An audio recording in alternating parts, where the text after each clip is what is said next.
पश्चिम बंगाल के जमुरिया में बड़ा हादसा हुआ है। जमुरिया के इकरा शिल्पा तालुक में गगन स्पंज आयरन फैक्ट्री के फर्नेस से पिघला हुआ गर्म लोहे की चपेट में आने से एक मजदूर की मौत की खबर है, जबकि 5 मजदूर बुरी तरह से झुलस गए हैं।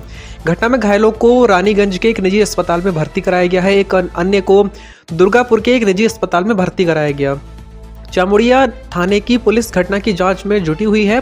घटना के संबंध में बताया जा रहा है, फैक्ट्री के लोहा गलाने वाली भट्टी में लगे लेडल से पिघला हुआ लोहा ओवरफ्लो होकर गिरने से हादसा हुआ। जमुरिया बाजार इलाके के रहने वाले किशन केसरी नामक मजदूर की मौके पर ही मौत हो गई है।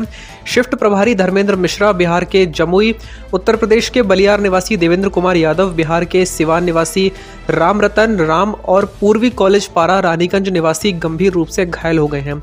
विवेक कुमार गोंड को रानीगंज के एक निजी अस्पताल में भर्ती कराया गया।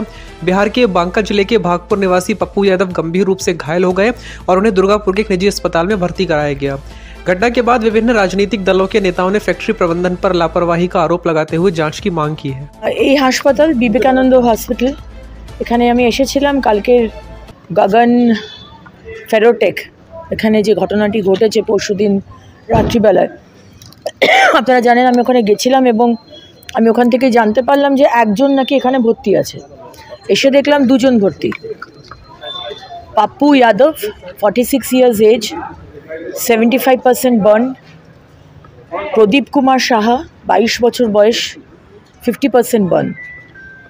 দুজনের সাথেই কথা বলেছি, দুজনের সাথেই দেখা করেছি এবং যেটা জানতে পারলাম যে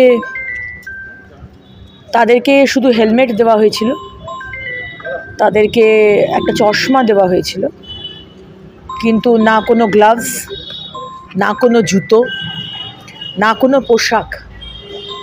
একটা ল্যাব গিয়ার না কি বললো, একটা কি দিয়েছে, ল্যাব গিয়ার না এরকম কিছু একটা বললো, কিন্তু কোনো পোশাকও দেয়নি। আমি জিজ্ঞেস করলাম যে কেন দেওয়া হয়নি, বললো কয়েক মাস কাজ করলে সেটা দেওয়া হয়।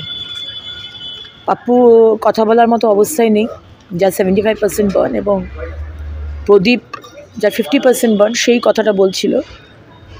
এবং একটা বিরাট ব্লাস্ট হয়েছে কালকে।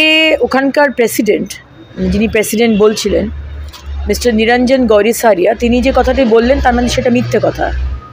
তিনি আমাকে ওখানে বললেন যে সামান্য মেটাল ছিটকেছে, গরম হয়ে গেলে ছিটকায়, সামান্য মেটাল ছিটকেছে, উনি এটা বলেছিলেন।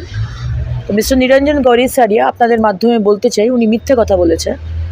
এটা একটা সাংঘাতিক ব্লাস্ট হয়েছে এবং আমি ছবিগুলো পোস্ট করব, আপনারা দেখতে পারবেন যে সেই মানুষগুলোর কী অবস্থা।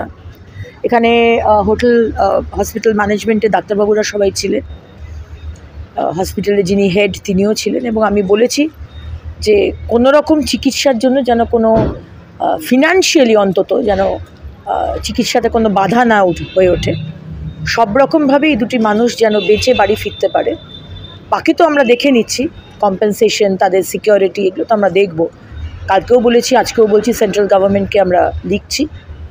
এবং এই ধরনের যে কোম্পানিজগুলো যারা ভাবছে যে আমরা শুধু প্রফিট করে যাব, মুনাফা করে যাব, কিন্তু যারা শ্রমিক, যাদের জন্য আমাদের ফ্যাক্টরি চলছে, তাদের কথা আমরা ভাববো না, এটা কিন্তু আমরা হতে দেব না।